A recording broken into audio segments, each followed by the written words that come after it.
여러분 안녕하십니까. 정통주식 채널입니다. 7월 2일 토요일인데요.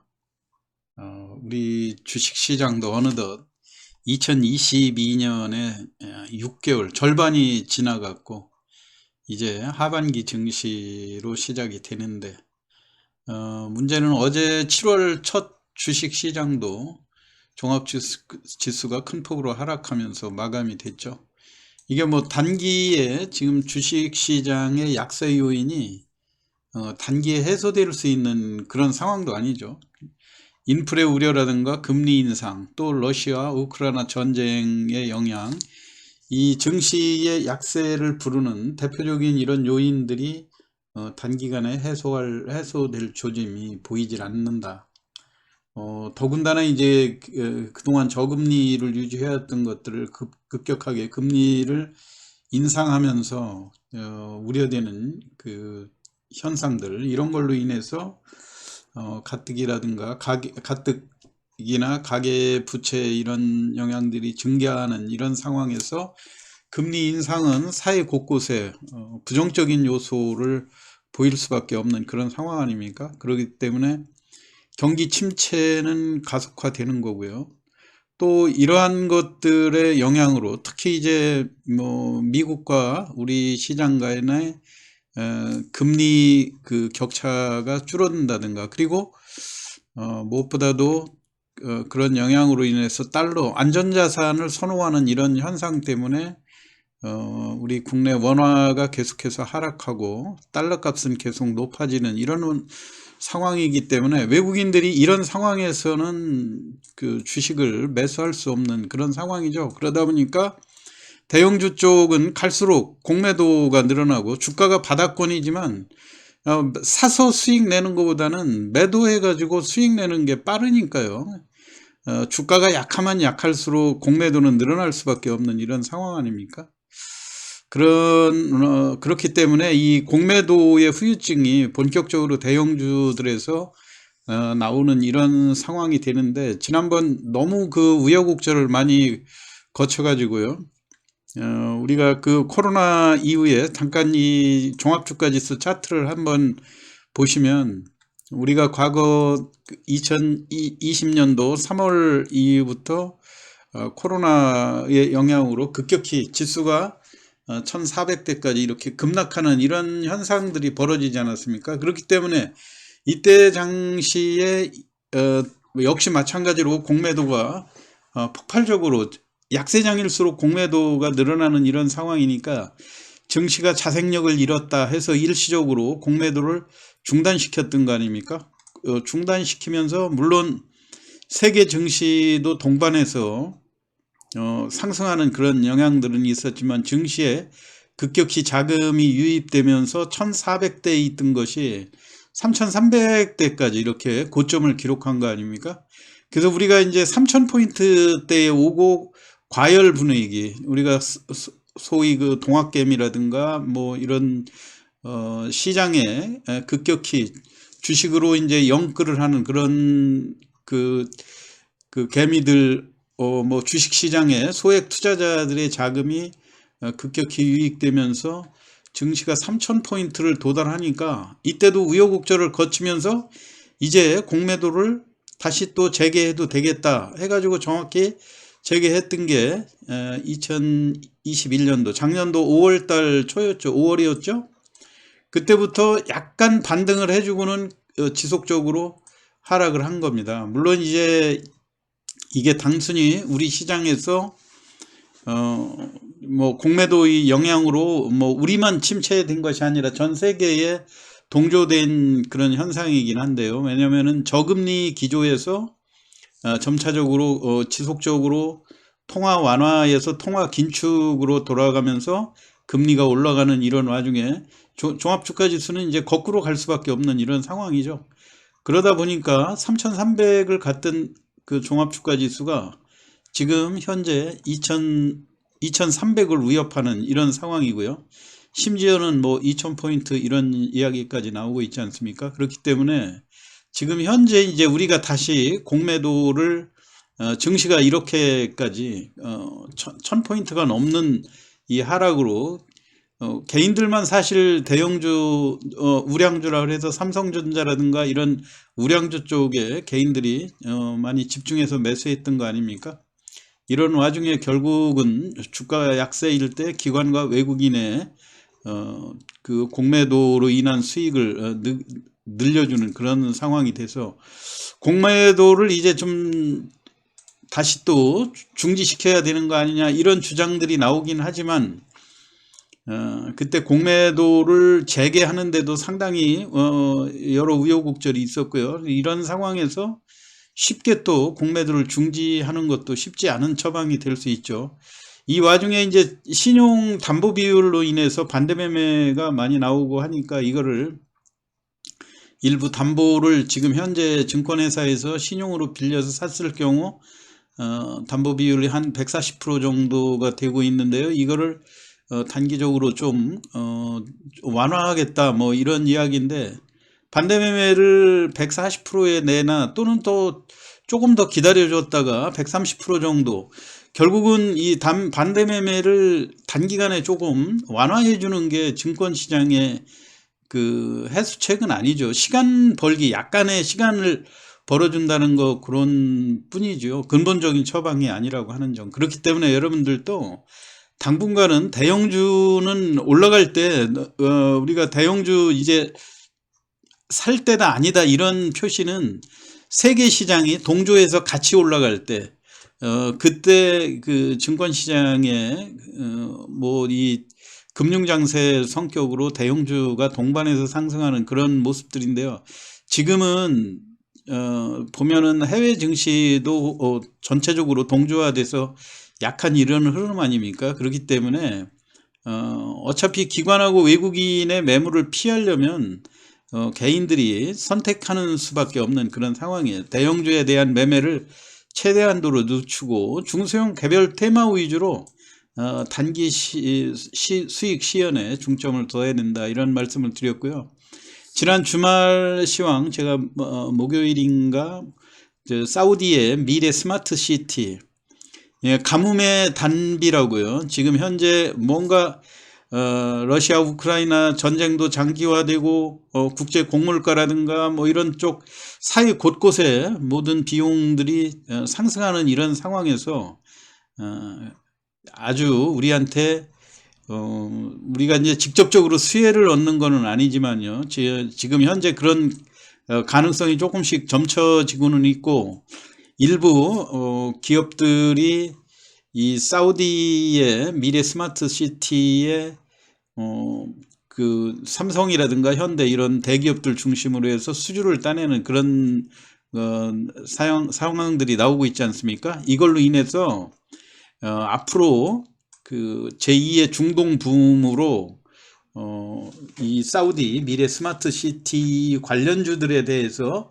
우리가 개인들이 매매하기에 적합한 그 종목을 찾아서 매매하는 것이 앞으로 투자 포인트가 상당 부분 진행되지 않을까 그런 생각이거든요. 지난번에도 말씀을 드렸지만 650조 제2의 두바이에 꿈꾸는 네옴시티 프로젝트 건설사 사우디에 러브콜 하는 이런 기사들이 계속해서 나오고 있는데요. 이것이 앞으로 증권시장에 새로운 활력소를 줄 수 있다 이런 얘기예요. 지난번 시황에서도 요약을 해드렸는데 간략히 제가 또 요약을 해보면 사우디 북서부에 약 26,000제곱킬로미터인데 이것의 서울 면적의 44배라고 하지 않습니까? 미래 도시 건설 사업비만으로 5천억 불, 약 650조, 40조에 이르는 이런 이야기인데 지금까지 석유에 의존했던 사우디의 경제 구조를 이제 첨단 제조업 중심으로 전환하겠다고 하는 이런 프로젝트 아닙니까? 2025년까지 1차 완공을 목표로 하는데 주택, 항만, 철도, 에너지 시설 등 다양한 인프라를 구축할 그런 계획으로 있고요. 이제 철저하게 왕세자가 주관으로 비공가 입찰을 진행하고 있는데 삼성과 현대, 특히 삼성 같은 경우 그 버주 두바이에 고층 빌딩을 수주한 그런 경험들도 있고 그 다음에 이재용 회장 부회장하고 왕세자와의 친분 이런 거를 내세워서 삼성물산이 상당히 주도적인 역할을 할 것으로 생각이 되지 않습니까? 역시 마찬가지로 현대건설을 필두로 한 현대차 그룹의 분전도 기대가 되고 있고요. 근데 이제 개별 중소형주 쪽에서 히림이라든가 한미글로벌 또 지난 주말에는 다스코 같은 것들이 시간에서 상한가를 기록하는 그런 모습들이었죠. 그 다음에 난광토건은 해외에 그 건설 경험도 있고 또 중소형 건설사 중에서 아주 그 실적이 우량한 그런 회사로 꼽히고 있지 않습니까? 그래서 이런 4개 종목들이 핵심주로 작용이 될 것 같고요. 여타 나머지 종목들로 대한전선이라든가 동양철관, 삼부토건, 또 특수건설, 덕신하우징, 일성종합건설, 범양건영, 또 미코바이오, S에너지 등 다양한 기업들이 지금 네옴시티의 수주전에 참여를 하고 있는데요. 이런 그 종목들에 대해서 제가 간략하게 매매하는 요령, 그런데 이게 종목을 몰라서라기보다는요, 이 가격 변동이 지금 현재 시장에서 극도로 불안정하게 움직이고 하다 보니까 당일날 욕심을 부리고 고점에 따라갔다가 조정이 크게 들어올 때 낭패를 겪는 그런 경험들이 많지 않습니까? 지금 현재 삼성물산 같은 경우 독보적으로 기존의 고점을 어느 정도 돌파를 하면서 바닥권에서 올라가고 있는데, 우량주 쪽에 관심을 갖는다 할 경우에는 개인들이 매매하기에 적합하진 않지만요, 그래도 여타 다른 종목 그 매물이 지금 그 대형주 쪽으로는 그 공매도라든가 이런 것들이 극히 늘어나는 와중에 그래도 탄력적으로 움직이는 게 삼성물산하고 현대건설 정도로 보여지고 있거든요. 특히 이제 현대건설 이런 우량주 쪽에 관심을 가질 경우는 이런 종목들이 좋은 것 같고요. 그 다음에 이제 히림에 대해서도 히림이 최근에 주가가 유일하게 고점을 지금 도전하는 그런 모습들이지 않습니까? 히림 하면은 우리가 대선 전에 윤석열 김건희 여사 코바나 콘텐츠의 협력업체다 해가지고 한때 대선 전에 주가가 이렇게 급등한 측면들이 있었죠. 그런데 최근에 다시 거래량이 증가하면서 주가가 강한 모습들을 보여주고 있는데, 중소형 건축 관련 설계 이런 분야에 히림이 이미 카타르 건축 설계의 수주 228억짜리 수주의 경험이 있고 현지 건축 경험이 축적돼 있다는 이런 측면에서 볼 때 최근에 거래되는 양상은 물론 바닥권으로 따지면은 주가가 상당 부분 올라서 당일날 일교차가 상당히 크게 나오지 않습니까? 지난 금요일 같은 때도 9% 정도 올라가서 9,600원이었다가 난데없이 또 마이너스 5%까지 이렇게 급락하는 이런 패턴이기 때문에 이 어떤 종목이 관련주다 이거를 아는 것도 중요하지만 언제 진입을 하고 어떻게 수익을 실현할 건지 이런 기술적인 매매 패턴이 더 필요한 이런 상황이죠. 그렇기 때문에 지금 현재 시장이 그만큼 불안하게 움직이고 가파르게 변동이 되고 하기 때문에 여러분들이 너무 무리하게 고점에 추격 매수하는 것들에 대해서는 신중을 기할 필요는 있다고 봐요. 그렇지만 전체적으로 지금 차트의 흐름이라든가 매물을 소화하는 속도, 그 다음에 전체적으로 재료가 갖는 이 폭발적인 성장 가능성 이런 거로 볼 때는 대략 첫 번째 상한가 부근에서